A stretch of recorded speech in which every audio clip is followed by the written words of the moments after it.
Hello all, I hope you are doing well. Today we will be installing this ECS tuning dog bone insert kit. Hopefully this will improve the feel of the car, reduce wheel hop. Should be a fairly easy install. First though, car's all dirty. I literally just washed it yesterday. Thankfully Minnesota roads coming in clutch. Let's get it jacked up real quick. We have the car in the air. Now it's time to locate motor mount, like dog bone insert mount or dog bone mount. Time to take off the old mount, unscrew the bolt, and just find it in general. So I'm under the car now. Right here's our dog bone insert, or dog bone bushing. Here's our actual dog bone mount right here. But yeah, just gotta unscrew this. It looks like it's a 22 mil bolt to get this dog bone control arm out. I'm sitting right under the oil pan right now, and it is kind of tight. I probably should have jacked it up one more, but we are fine. So yeah, just 22 mil bolt to get that off. Let's go and do it, and then we can get the new insert in.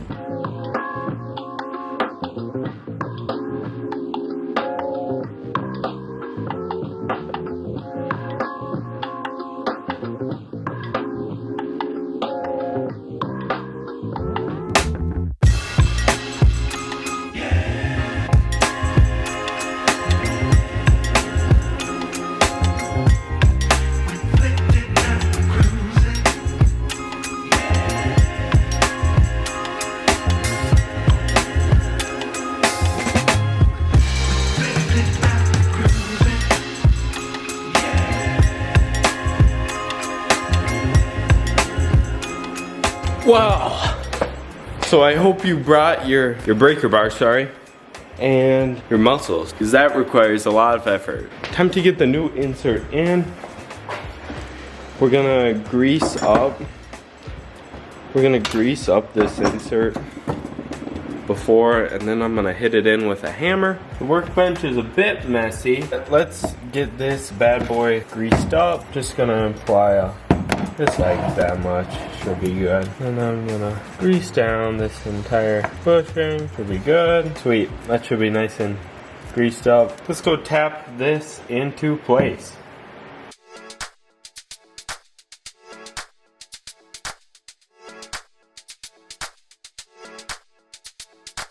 Okay, so that was long and drawn out. What I did to finally get the mount installed is I took the actual dog bone out, and I greased the shit out of this insert. I greased that insert with the dog bone out. I got it in. Grease made it easy. I didn't even have to use a hammer.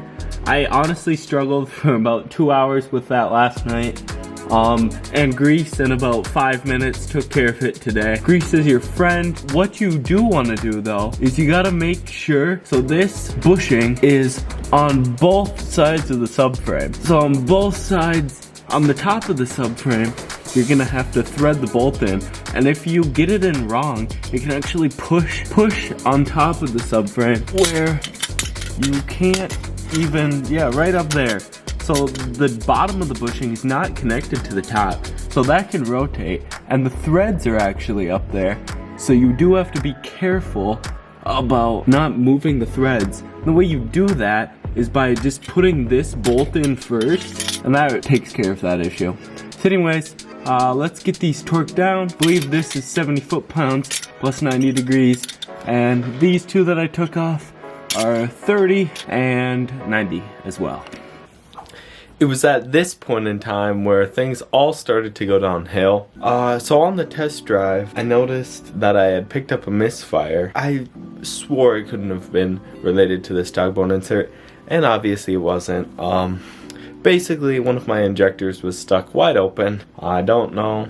It was the first time that had happened. Brought it in, got new injectors in it. After an expensive repair bill, we got it back. The car drove excellent. The shifts were cleaned up a lot. I did actually also install a rear chassis stiffening bar that helped a lot. It made the car feel a lot better. The rear chassis brace was, I don't know, a 30-minute install. if even. It took more time to jack up the car than actually do the install. But the rear chassis brace helped a lot, and the dog bone insert helped a lot. It helped clean up the shifts a surprising amount, and overall I was very happy with the effects of the insert. I have had it on the car for what I would say about a month now, and it has been great. Everything's gone well, and yeah, I'm looking forward to more content with my car. I don't have any major things in the next, I don't know, month or so. I do have some braided brake lines, and eventually I will reseal my cam cover. I have all the stuff for that. I just need the time and patience, obviously. But hope you guys enjoyed. Make sure to subscribe, make sure to leave a like. Hopefully this video was helpful. Ask me any questions in the comment section below. I'm gonna throw in a picture of that rear chassis bar here because it's powder coated red, so it's gonna look sick. But anyways, thanks for watching. Bye.